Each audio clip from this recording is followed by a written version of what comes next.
इस सवाल में अपन से पूछा है a very long uniformly charged wire oriented along the axis of a circle of radius r rest on its centre with one of its ends. एक बहुत ही लंबी चार्ज्ड वायर है, उसका एक सिरा जो है, एक छोर जो है, एक रिंग जैसे या एक सर्कुलर एरिया के सेंटर पे रेस्ट कर रहा है, राइट। अब क्या बोल रहा है, the linear charge density of the wire is lambda. इस वायर की जो लीनियर चार्ज डेंसिटी है वो लेमडा है। Evaluate the flux of electric field across the circular area. इस तार की वजह से कुछ ना कुछ इलेक्ट्रिक फील्ड होगी इधर ऐसे ऐसे करके। तो इन सारी इलेक्ट्रिक फील्ड की वजह से हमसे पूछा गया है कि इस सरफेस में से कितना फ्लक्स गुजर रहा है, राइट। तो मुझे बेसिकली यहाँ पे इंटीग्रेशन करना पड़ेगा। क्यों? आप सोचोगे इस तार की वजह से यहाँ पे अलग अलग डिस्टेंसेस पे जो फील्ड है वो अलग अलग होगी, राइट। और इस तरीके से फील्ड होगी कुछ इधर इधर, है ना। तो इंटीग्रेशन का सहारा लेना है। बहुत बढ़िया सवाल है।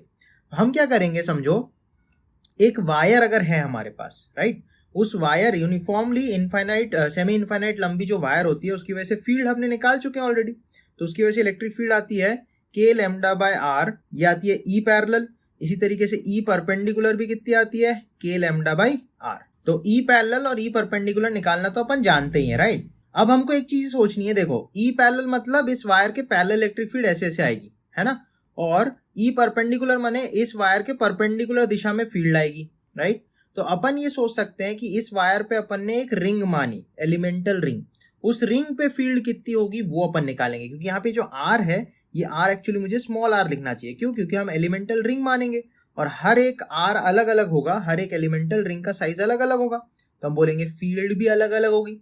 तो अगर फील्ड अलग अलग होगी तो उसका फ्लक्स भी डिफरेंट आएगा। तो अपन को इंटीग्रेशन का रास्ता लेना पड़ेगा। तो मैंने इस तरीके से एक डायग्राम सोच लिया है। अब मैंने बोला कि सेंटर से मान लो r रेडियस पे मैंने एक पतली सी एलिमेंटल रिंग मान ली इस सरफेस के ऊपर, ठीक है। और इस रिंग की जो मोटाई है वो dr है, मैंने माना। अब अपन बोल रहे हैं कि जो इलेक्ट्रिक फील्ड है वो कैसी है, एक तो है E पैरेलल और एक है E परपेंडिकुलर। अब आप सोचोगे E परपेंडिकुलर की वजह से तो फ्लक्स होगा ही नहीं, क्योंकि जो सरफेस है उसका एरिया वेक्टर इस तरफ है और ये E परपेंडिकुलर इधर है, इनके बीच में 90 डिग्री बन रहा है, तो डॉट प्रोडक्ट 0 हो जाएगा फ्लक्स का, राइट। तो जो भी फ्लक्स होगा वो E पैरेलल की वजह से होगा। तो इस पतली सी रिंग से जो फ्लक्स जा रहा है उसको मैं लिख सकता हूँ d फाई, छोटा सा flux, that will be E parallel into इस सर्कल का एरिया, एलिमेंटल रिंग का एरिया। तो that will be E parallel हो जाएगा k lambda by r into ये वाला एरिया अपना हो जाएगा 2 पाई r dr। सही है। अब देखो इस r से ये r कट जाएगा। अब मैं अगर दोनों तरफ इंटीग्रेशन करूंगा, जीरो फ्लक्स होगा, r बराबर 0, एक पॉइंट रिंग होगी सेंटर पे और सबसे बाहर वाली जो रिंग होगी उसकी रेडियस कैपिटल R होगी, तो वहां का फ्लक्स टोटल 5 हो जाएगा।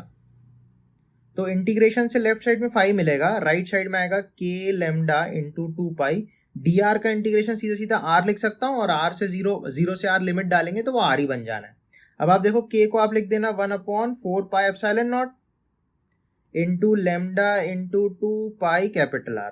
ये 2 पाई से यहाँ पे 4 पाई कट के 2 बचेगा, तो हमको मिलेगा lambda r by 2 epsilon naught. तो ये इस क्वेश्चन का सही आंसर हो जाएगा।